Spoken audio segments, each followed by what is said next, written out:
Well, thank you so much for coming on the show. It's great to finally meet you because this is how we meet each other nowadays, through Zoom, like the only way. Mhm. Yep. So why don't you tell us a little about yourself and your organization and what you're passionate about? Yeah, totally. So a bit about myself. I'm Saurabh, software engineer by trade. Did a tech startup, did well out of that when I was young. Spent about a decade more in sales, decade more in like the tech management, and then a Well, CEO that of a sounds like a couple nice, of well-rounded career. You're ready for everything. it's a rarity, tech guys that get the commercialization side of things. It's a rarity. And I guess that's why probably a lot of companies, you kind of need two people, right? You need a tech guy and a commercialization guy Yep, together. yep. Um, the That's my third Kirk, Kirk and Scotty. That's my thing. It's like you need a Kirk who's in front, who Yes, talks to so do. everybody, and then you got Scotty in the back room, like slaving away at the engines, making sure everything's going well. Oh, totally. And Scotty's trying to please Kurt all the time, is he? Exactly. He's like, but you need Um, both of them. You can't run a startup with both. Like you have to have a start. You have to have both aspects to hmm, yourself, like the engineer and the front end yeah. guy, or you have to have two folks. But sorry about that. Go on. No, no, totally. But I reckon that there's a third part of it. So my last real full-time job before my current one was CEO of a public listed tech business, in 13 countries. And that's kind of where I got the people management side of things. And it's kind of like a funny Venn diagram. You have tech, you got commercialization, you got the people management. And kind of when you get all of those three things together, like that's when the fun starts. Mm, Yeah, absolutely. so that I mean, my last major tech business, $100 million business, sold out a couple of years ago, a public listed company. Then I kind of went on to a bunch of company boards. So there's kind of three things I do in life now. I'm on about seven company boards, Hmm. mostly around kind of tech companies, where the founder kind of needs a bit of help or the CEO needs a bit of help, and some are a bit more hands-on, some are a bit more governance-y. The second part of my life, I'm a meditator, like that's my thing. I've done my That's is 10,000 that is hours. that like an actual job? You can do that for a living, a meditator? Oh, unfortunately, it just doesn't really pay really well. But it is for I would free. love So, I'd so love to see that as it would be great in can you see it on Indeed? Like meditator. oh, totally. Well, I actually spent the equivalent of like a full-time job last year meditating. Um, Nice. so I've done my 10,000 hours, I do about 2,000 hours a year. If I'm awake, that's probably what I'm doing. Then the other third part, which is probably more relevant for you, is I'm the CEO of an AI tech startup right now. Hmm. It's a publicly listed company in Australia, about 16, 17 people. So we're all around AI when it comes to medical and specifically for clinical trials. Hmm.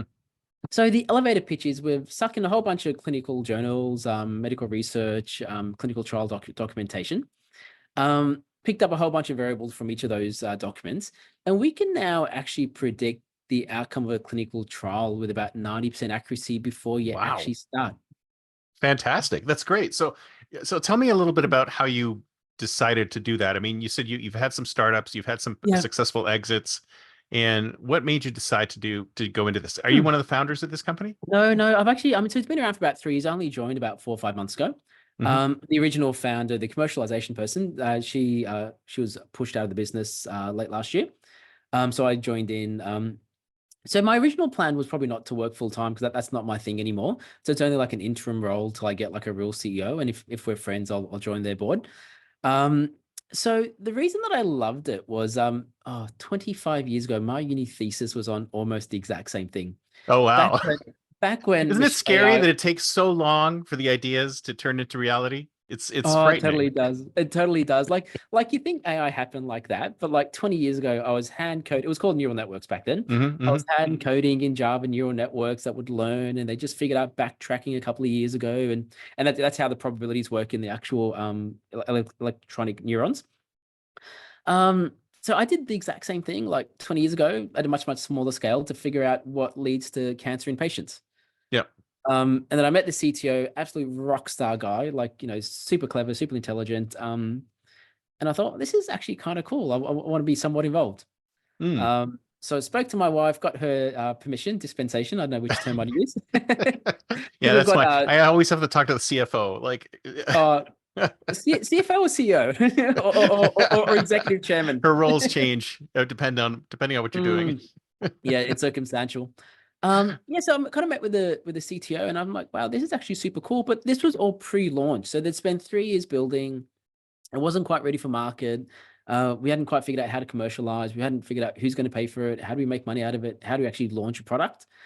So that was the super duper hyper focused goal is let's just launch and get something out to market and we can figure it out after there. So Right. we did that. So we did that last month. We haven't even put up a paywall yet. We still got a billing system. Hmm. Um, but the fundamental thesis is that all of humanity's interactions with medicine and pharmaceuticals, like all of them are actually hidden within the data. Right. Like there's been like 400,000 medical trials, right? And there's heaps of medical journals. So the fact that if you have a specific condition, whether you're better off with a tablet or an injection, what the dosage should be, what the interactions in your body are going to be, actually is already known by humanity. It's just not known by one person, right? Yeah. Yeah. Yeah. Exactly. And one person couldn't Probably could have possibly not. It'll process take all that. 1,000 lifetimes, right? Yeah. Exactly. And actually, the knowledge will expand so quickly they'll probably never catch up anyway. Yeah. So that's actually what we did. And so we figured it all out, got all these medical journals, picked up 400 variables off each journal with some clever language, large language models, put it into a machine and said, can you go figure out what actually leads to success in a clinical trial or not? And it did. And it got it right 80% of the time. And he tweaked some stuff, iterated super quickly every week, had a new model. And now we're at above 90%. Nice. Fantastic. Fantastic. So, So who's your target market? Who yeah. would use your service? So I kind of think there's three main target markets. The first one will always be free because it's probably like a good for humanity kind of thing. It's that if you have like a sick loved one or you're crook yourself, often you're like super motivated to find out what clinical trials are happening. Oh yeah. First thing you do. It's the first thing you do, right? So we've got a website, it's free. You log in, you type in your condition, you say what trials are actively recruiting in my area in the next 12 months, and we'll tell you all those trials. But the cool thing is we'll tell you which trials are likely to succeed. So you sort by success rate, and you'd be like, that's the pancreatic cancer trial that I want to get onto. That's that's the dementia trial I want to get onto. That's the glaucoma trial I want to get onto. So it helps. Again, all this data is actually kind of publicly available in about 1,000 different sources, but we just brought it together, curated it, and added that prediction element to it as well. Right. That's probably number one. The second use case is actually for clinicians, for pharmaceuticals, for clinical research organizations. Because it costs us 10, 20, $30 million to run a clinical trial. So what we've almost finished building, should have it out next week, is to actually do that all online. So to literally simulate a clinical trial. So the analogy I'd give is like, if you're a guy, you're probably watching F1 on Netflix right now. Are you watching it? No, not yet. Oh, you should totally watch it. Okay. But 20 years ago, car design happened in the real world, right? You'd actually make a car, you'd take it onto a racetrack, you'd run it, and then you'd change it and you'd iterate. Yeah, I remember seeing people like carving clay models and molds, things like that, yeah. clay models. Yeah. Now almost all of car design happens in simulations now. So we think we can do the same for the pharmaceutical world. So you'll actually simulate like 1,000 different possibilities, and then you'll pick that one drug, which is we actually think is going to most likely work the best with the right. Wow. So this is like a virtual clinical trial, basically. Totally. It's a virtual. That's exactly what it is. Mm-hmm. So you run a virtual clinical trial, and then you'll actually do a real trial in that area just to make sure, because we are only 90% right. We're not 100. Oh, sure. Yeah. You don't want to, but it at least it points you in the right direction, right? Because you can totally. run multiple. I mean, I'm assuming you can run multiple variables, and you can say, okay, here's the best way to So make this into a real trial, right? So you literally punch in like 700 variables, and we'll run the trial 100 times for you, and then we'll tell you, this is a 47% chance of success, but here are the 75 things that you can actually do. This one gives you 0.5% more. This one gives you 2% more. This one actually detracted 17%, but now if you change it this way, we'll actually we'll adjust it. Fantastic.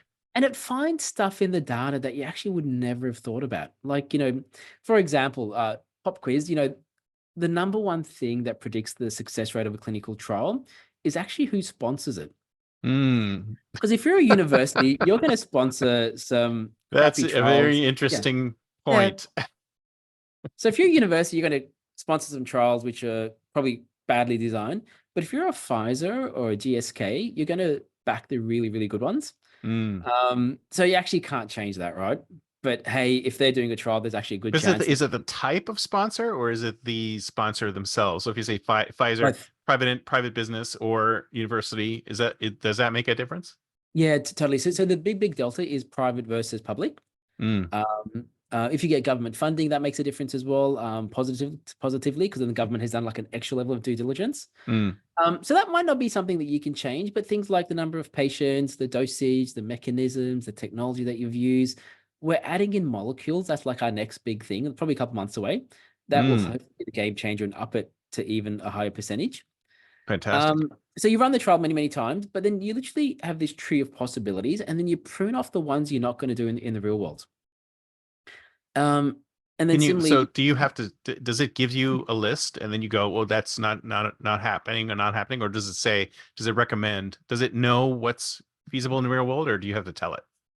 so what it will do, it will tell you what the ideal best case scenario is, and then these are the things you need to change to get to the best case scenario, Okay. and then you'll just need to choose what can you do and what can't you do, based on your reality and whatever constraints you have. Um, Conversely as well, it will kind of make the spending a bit cheaper because often a lot of clinical trials over recruit because that's the theory. If you get more patients, you're more likely to succeed.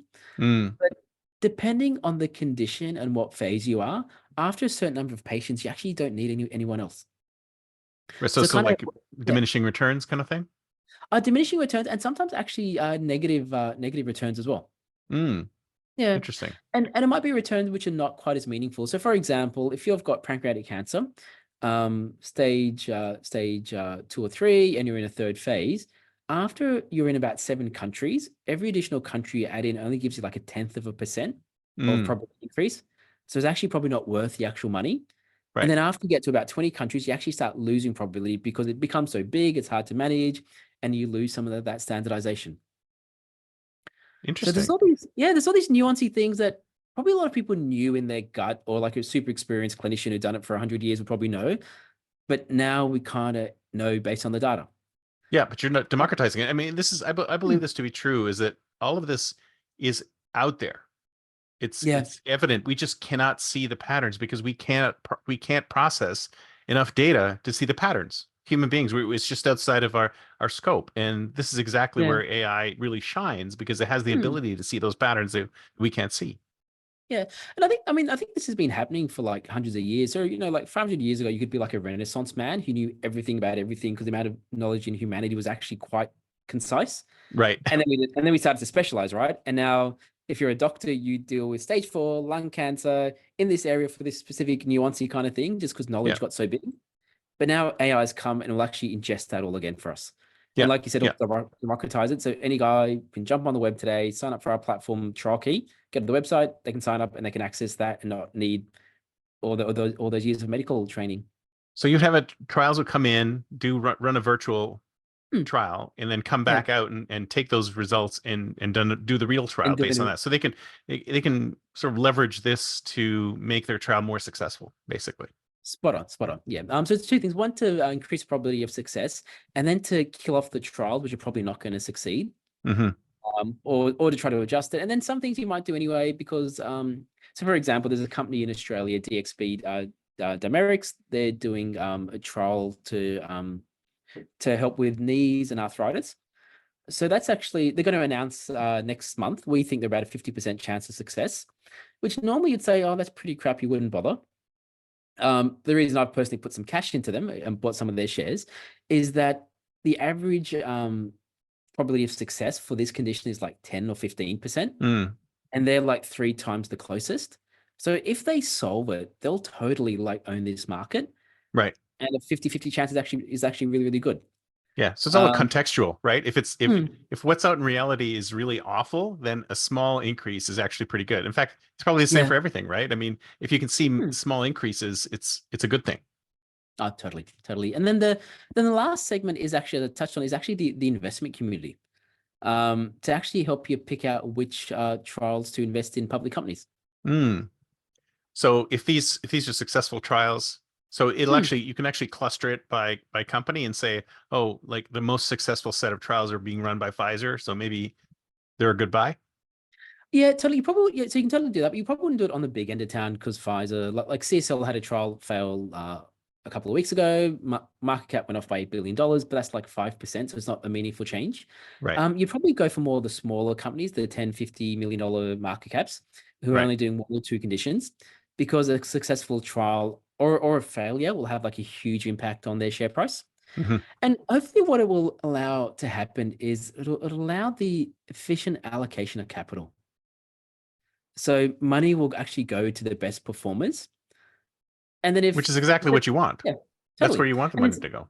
and instead of, funding 35,000 trials in the world, which is what kind of happens, what if we only funded like 500 or 1,000 trials, but you funded the best ones and you overfunded them so they got to market really, really quickly and they succeeded. So where actually, just to digress, where Trial Key, where the founder Damon actually figured out that this was going to work was he out of the 800 COVID options out there for the COVID vaccines, they picked in Australia the two that were going to succeed was going to be Moderna and Pfizer, and Hmm. they were the two that succeeded. Right. Um, and they published all this information beforehand, so it wasn't kind of retrospective. But then, if you knew that beforehand, that's where you'd put all your capital allocation, right? Right. That's what you'd back. You wouldn't back a lot of the other ones. But don't you actually need failed trials in the database so you can determine, like, you don't want survivorship bias, right? You don't want to be able to say, like, as time goes by, you use Hmm. the tool, you do better trials and better trials and better trials, and all the trials that are going to fail don't even show up any longer. Are you accounting for that at some Kind, point? kind of. So the way we did our learning set is we picked up trials from 2000.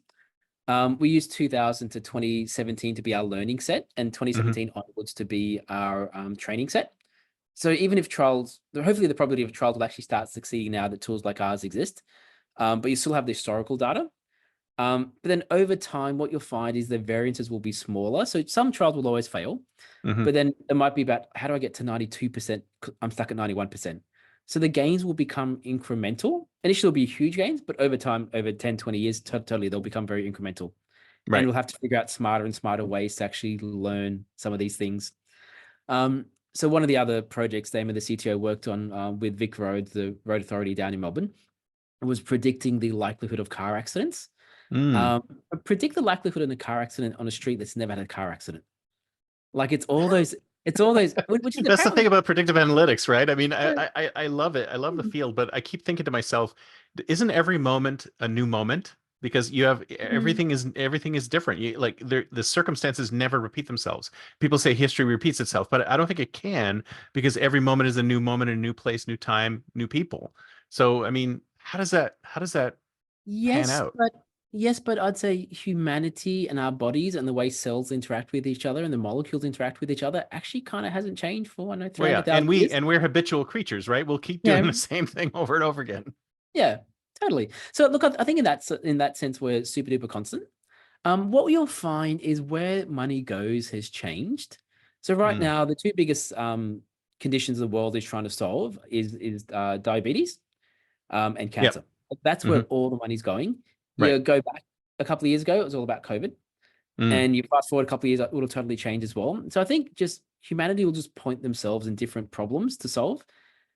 Because what changes is the problems we have, right? I know one day when you've solved type 2 diabetes, we'll move on to, I don't know, weight Yeah, loss. there's always something. There's always the next thing to The, work on, right? because when you're living to 120 years old, I know it might not be cancer, it might be, I don't know, brain degradation, it might be more Yeah, dementia. That there'll would be the there'll next always problem to there'll solve. always be something else to work on.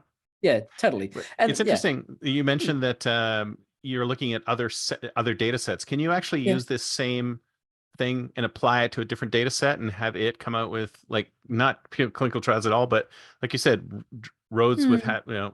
accidents or something like that, or would it have to be completely rewritten? That's an amazingly insightful question. Um, Thank so you. the real brilliance of the CTO and why I get along with him so well was the generic methodology we use is find a scenario where you have winners and losers, figure out all the variables in that scenario, and then figure out what variables lead to an outcome. Hmm. It's actually super simple. So you could use it. So the other use case that he's dabbled with, but we won't do it now because we're going to finish this one, is like search engine optimization. Right. So what leads Another to big market, yeah, the huge. what leads to getting on the front page of Google? And funnily enough, the number one thing is it's actually page load speed. So it is it I'm is not nothing. surprised. It is nothing to do with your content or that optimization. That's all secondary. The number one thing is page load. Yep. So think about all the things in the world where it's multivariable. There's hundreds of thousands of variables that you can't compute yourself, but you know an actual end result. That's what you can kind of use this methodology or this tech to solve for. Yeah. Well, how do you find that? How do you find that end result? See, it's almost like people are sacrificing the animal and reading the entrails to figure out the future, right? So they're trying to Mm. figure out, and Google keeps its algorithm super secret. Twitter X keeps their algorithm super secret. How do you become? How do you get up there on these social media? You have to try and figure that out, and drive to that. But how do you get that? How do you get the answer? Yeah.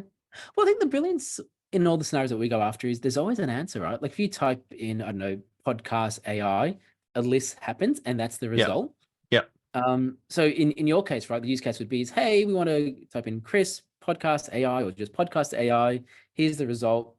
Chris didn't show up. Here's his 1,000 variables about him and his person and the script of the podcast and his website, his LinkedIn, and tell me which of them led to success. And now get all that data set for every single person that came in the top 1,000 in that search, Right. and then build that AI model for me. Yeah, it goes compute for about a month or two, and it'll actually come out to be like, hey, Chris, if you actually want to do that, here are the things you got to change. You got to talk more about this. You got to change this on your website. You got to fix these things. And then theoretically will increase your probability of being on the front page of Google. Fantastic. I love it. So you can use this model for all of these things, but is there a reason Mm. why you pick this space? Is it? It was actually kind of half by accident, to be honest. Mm, So we've got another business that I'm the CEO of as well. So they're both under the same parent. They do clinical trial recruitment. mm. So we've got doctors, we've got a lot of experience in the medical space. Um, is the CTO of the business as well. He kind of had this idea. We just happened to apply it to the clinical world because that's the expertise that we have. And once we kind of solve this problem and do it really, really well, it'd be like, how do we expand it out? But that's years away. I mean, this problem itself, it's going to take 5 years to solve out completely. Oh yeah, fantastic. So I have another question, completely Hmm. opposite. Yeah. How do you fit in? How many hours of meditation did you say you did, and everything else around your day? Do you sleep like 2 hours a day or something like that? Is that how it works? Oh no, so I do cluster my meditation together. Hmm. So look, I'll do an hour in the morning, an hour at night. But last year, for example, I did 245 days in a 10-day course where you actually just go offline, you don't talk, you don't read, you don't write, you meditate 12 hours a day, I love it. and then you come back happy, focused, and just a nicer guy. So Um, how do you convince people that, because I do it too. I meditate not as much as you do, but I do yep. meditate. And how do you convince people, these hard driving, grinder type Mm. folks, that they really need to do that? It's like super important. Oh, it's hard. It's hard. I mean, Unless you know the benefits, it's hard to communicate the benefits, right? but I think what you'll find, so there's a couple of different steps there. First, my first goal was how do I convince like people around me that hey, I'm gone for like 6 weeks, Yeah. and that's okay. They were like, Um, oh my God, what are we gonna do? so I was the CEO of that public listed company that I mentioned before, and I went to one of my board members saying, hey, look, I've always wanted to do it. I've done a 30-day course. I want to do a 45-day course. I'll do it over Christmas, a quiet period. And he was like, awesome, sorry, great idea. Just don't come back. I'm like, oh, that kind of sucks. So my goal was as soon as I get out of that company and have enough money, I can kind of take a bit of time off. I'll go do it. Right. The next person to convince was my wife because we had first time I went, our twins, one lovely boy, lovely girl. They Hmm. were probably 8 months old. Like one learned to talk while I was away, one learned to walk while I was away. She was a single mom for like 7 weeks. Wow. Is to kind of convince her that hey, it's kind of okay to let your husband go off and do his own little thing. Um, and the thing with her is like after I came back, went on holidays for a couple of weeks, went off to Bali, just reacquaint ourselves again. And she actually kind of said the change she's seen in me was totally worth her doing her sacrifice. Nice. So I think that's what it is. Like, people will see that, hey, you're calm, you're collected, you're super focused, you can get a lot of stuff done, you don't get stressed about things. You just have like a lot of computational power in your mind. Everyone will then say they want to do it. About 1 out of 100 actually do it Oh yeah. Yeah. Well, I think because the it's funny hard, thing right? is a lot of Mm, times it's our social connections that keep us from mm, doing these kinds of changes, because people expect you to be a certain way, act a certain way, yeah, are a certain way. And then when you say, well, I want to go off and do this, and I may be a completely different person or a very changed yeah, person at the end of it, mm, they're like, oh my God, I don't want to do that. I know you as you are. I don't want you to be mm, someone different, even if it's really good for you to do something like that. So we're stuck in this web, yeah, and sometimes we have to extract ourselves from the web, and mm. literally and figuratively, to get that time to ourselves and process and let that processing happen. So that's fantastic. Did you actually Totally. have to, you actually went somewhere far, or were you Yeah, so nearby, or? so the first 45 days I did in the Blue Mountains, so it's only a couple of hours away. The second 45 I went to Mumbai. It's kind of where their head office is. Hmm, Um, because they only do one course per quarter kind of in each continent. So you just fly to wherever it is. The next one's going to be in South Korea, late this year. But I think you're right. I think a lot of people they don't mean to, but they hold people back for selfish reasons. right. They And the don't think they're really being selfish, but they are. uh, they don't realize they totally don't realize, or they hold people back for the unknowns. And the other part, it's so deep in humanity's mind about social connections. Like that's why we succeeded as a species, right? Compared to everything else. So we're so wired to kind of keep doing what makes other people happy Right, and what keeps society running. right. So in that sense, Exactly. this is like so against the grain, like it's so not a normal thing to actually want to do. Oh, absolutely, absolutely. So it's time to think like think like a futurist. It's the year Mm, 2034, 10 yeah. years from now. So where do you think this is? Where do you think you'll be in 10 years from now? Where do you think your organization will be 10 years from now? Will you be doing Yeah. other things? You will be predicting other things, or where will you be turning your focus? So I'll give you a couple of probabilities. So 90% chance we'll still only be doing clinical trials because I think that Okay, problem is just so huge to solve. massive. Um, but then I think we would have solved it like really well. Mm, And the world will be doing not 35,000 trials, like 5,000 or 1,000 trials, but we'll just be solving humanity's conditions one by one. right, I kind of think right. that's what's going to happen. The other edge case is, or the other 10% will be, is hey, we totally get this done in 5 years, and then you use the same methodology to solve all, all the other problems that exist in the world. How a car tire is designed, what goes into bedding, how search Oh, engine there's so many optimization, problems to how solve. totally right. Because the And the funny thing is that a lot of times we create problems to solve when there's Mm, already so many problems out there to solve, because these problems that we create are easier to solve than the problems that are already out there. totally, totally, yeah. So yeah, I think that's what's going to happen. Yeah. So do you see yourself doing more meditation then? Or will you be going Uh, off in longer and longer stints, or are uh, you staying with the same? Oh, totally. Actually, so they've got a 60-day course version. So I wrote to the teacher, asked for 60 days. He's like, nah, you can't do it. You got to be a teacher, which is not my thing. I don't have that much time. So I'll Right. just do my 245s every year. And I just got to find work and a job that kind of actually allows me to do that, I think. So do you think that that's something that employers should be sort of building in Hmm. to jobs, like the ability to have these types of sort of personal time available? Hmm. So here's my thesis, and tell me what you reckon. But I think you can't do anything great if you're busy. Mm. And a lot of us are busy all the time. Yeah, like I mean, you go to meeting to meeting to meeting to meeting. Like you actually don't get that couple of days just to sit and quietly contemplate the life. I mean, you're like a dog chasing a stick, and Yeah, you don't get the moment to look back and be like, oh my God, who's actually throwing that stick that I'm chasing? yeah, yeah, So I reckon all employees should do it.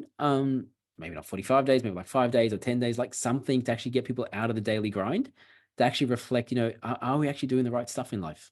yeah, yeah. I think the saddest thing is when somebody has a full calendar of meetings. I think to myself, well, Mm, because that person is never going to have a moment to actually sit and think. Because I think just sitting and thinking is so underrated yeah. nowadays. It's unbelievable. I mean, we need to get back to that. So when you Definitely. meditate, do you like completely empty your mind, or do you actually think as well? No. So it's so you're supposed to completely empty the mind, so the mind stops talking to you. It's completely silent, and then you just observe what happens, and you're kind of like a witness to what's going on in the body, kind of thing. Not in the And mind, in the body. Yeah. and when thoughts pop up, what are you supposed to do? Suppress them or throw them out, or what do you do Uh, eventually? yeah. So you just pay no importance to them, and they kind of come and they'll be with you for a little while, and then they'll kind of disappear. One point that I'll make just on the busy calendar, like often people think that's a mark of success and importance is Hmm. to just be totally busy and CEOs will be like, yeah, no, it's awesome. I've got back to backs, for 10 hours today. I'm so important in life. Um, and you'll ask them, what's your most important asset? And they'll be like, oh, it's my time. And I'm like, well, you're not really defending your time very effectively, are you? Yeah, Um, exactly. so yeah, that is a bit of a it's a bit ironic that you think that's your most important thing, but you don't defend it, and then you Yeah, don't give yourself the time to think and actually do the really really higher order complex things that senior execs actually need to help with. yeah, exactly. And a lot of that comes out of what's percolating in your head. You need the time to do Mm, the deep work, even if the deep work is just you sitting and thinking, just yeah. contemplating. Yeah. Yeah, yeah, totally. Because I mean, the way the mind works on that is often you'll consciously think of it. When you stop consciously think of it, it'll actually keep running in your subconscious. And kind of when it's processed, it kind of pops up again when you're in the shower or you're not doing something Yeah. that's using that cognitive load. So you got to have that quiet time to let it pop back up again. Otherwise, it'll pop back up and you actually won't be aware of it. Exactly. Exactly. Well, this has been great. Thank you so much. So if someone Absolute pleasure. wants to get in touch with you, what's the best way? Yeah, totally. So you can go to our website, trialkey.ai. Hmm. My details are there, or LinkedIn, Saurabh, Saurabh, Jane, Jain. Fantastic. So I'll put links to everything in the show notes and we'll go from there. Yeah, Thank you so much. This has been totally great. awesome. Very nice video. Talk to you Cheers. later. Thanks, mate. Thanks. Bye. Bye bye.